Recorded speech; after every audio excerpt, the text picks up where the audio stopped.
எங்கே போகிறோம்? Bubble planet. நாங்கள் இப்போ எங்கே கிளம்பிட்டோம்னு பார்த்தீங்கன்னா பபிள் பிளானட் அப்படிங்கிற இடத்துக்கு தான் கிளம்பிட்டோம். என் பொண்ணு வந்து நானும் ஃபோன் எடுத்து விளாக் பண்ணுறேன்னு ஃபோன் எடுத்து வச்சுக்கிட்டா. எங்கள் வீட்டிலேருந்து ஒரு 30 மினிட்ஸ் உள்ளே போனோடனே இவங்களே வந்து எந்த வழியாக போகணும், என்னென்ன பார்க்கணும் அப்படின்னு எல்லாமே சொல்லிடுறாங்க. இங்கே இருக்கிற ஹைலைட்டே வந்து இந்த லைட்டிங் தாங்க. இந்த லைட்டிங் தான் சூப்பராக இருந்தது பார்க்குறதுக்கு.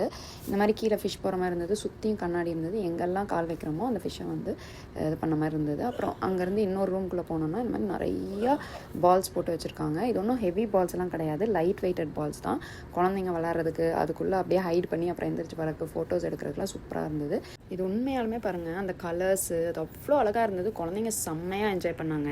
இதுவுமே மிரர் தான். இது மிரர் அங்கங்கே நின்று ஃபோட்டோ பிடிக்கலாம் சூப்பராக இருந்தது. ஒரு டிஃப்ரெண்ட் வேர்ல்டுக்குள்ளேயே போன மாதிரி இருந்தது. இதுக்குள்ளே போகவும் அப்படியே தலையெல்லாம் சுற்றிட்டு இருந்த மாதிரி இருந்தது. அந்த ரூம்லேருந்து இன்னொரு ரூமுக்கு வந்தால் பபிள் ஒரு சென்சார் வச்சுருக்காங்க. சென்சார் க்ராஸ் பண்ணி வந்தால் நிறைய பபிள்ஸ் வருது. அதையுமே குழந்தைங்க நல்லா என்ஜாய் பண்ணுவாங்க. இது வந்து ஸ்பியர் ரூம் மாதிரி. இதுக்குள்ளே போனாலும் ஒரு பாட்டு போட்டு விட்டு அது ஒரு எக்கோ கேட்குது நம்ம பேசுகிறது. அதுவுமே நல்லா இருந்தது.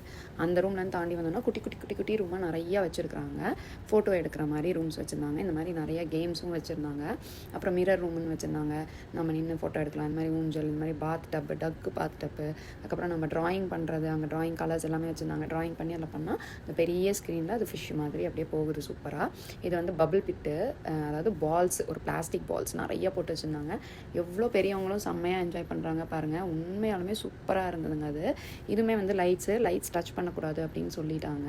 அதனால் உள்ளே அப்படியே நடந்து ஃபோட்டோஸ் எடுத்துகிட்டு அப்படியே வெளியில் வந்துட வேண்டியதான். நல்ல வேலைங்க, ஒரு வழி மாதிரி போட்டு வச்சுருக்காங்க. அதனால நம்மளுக்கு வழி தெரியுது. இப்படியே போய் கண்டுபிடிங்கன்னு சொல்லியிருந்தா நம்மளால் கண்டுபிடிக்கவே முடியாது. அவ்வளோ சூப்பராக இருந்ததுங்க.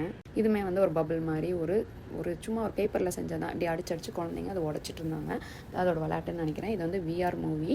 இதுவுமே வந்து ஒரு 15 to 20 மினிட்ஸ் மூவி. ஆக்சுவலி இது $5 சொன்னாங்க. நாங்களுமே பணம் கட்ட தான் போனோம். அவங்க ரெண்டு இல்லை நீங்கள் ஃப்ரீயாகவே பார்த்துக்கலாம் அப்படின்னு சொல்லிட்டாங்க. ஆக்சுவலி வெப்சைட்லேயும் $5 தான் சொல்லியிருந்தாங்க. ஆனால் என்னன்னு தெரியல. கடைசியாக வெளியில் வரும்போது இந்த டைனோசர் வச்சுருந்தாங்க. இந்த டைனோசர் வந்து மூவ் ஆகுது, இந்த மாதிரி வாய் திறக்குது. குழந்தைங்க மேலே உட்காந்து விளையாடலாம் அதில். ஆனால் இதுக்கு எல்லாத்துக்குமே $5 அவங்க வாங்குறாங்க கம்பல்சரியாக.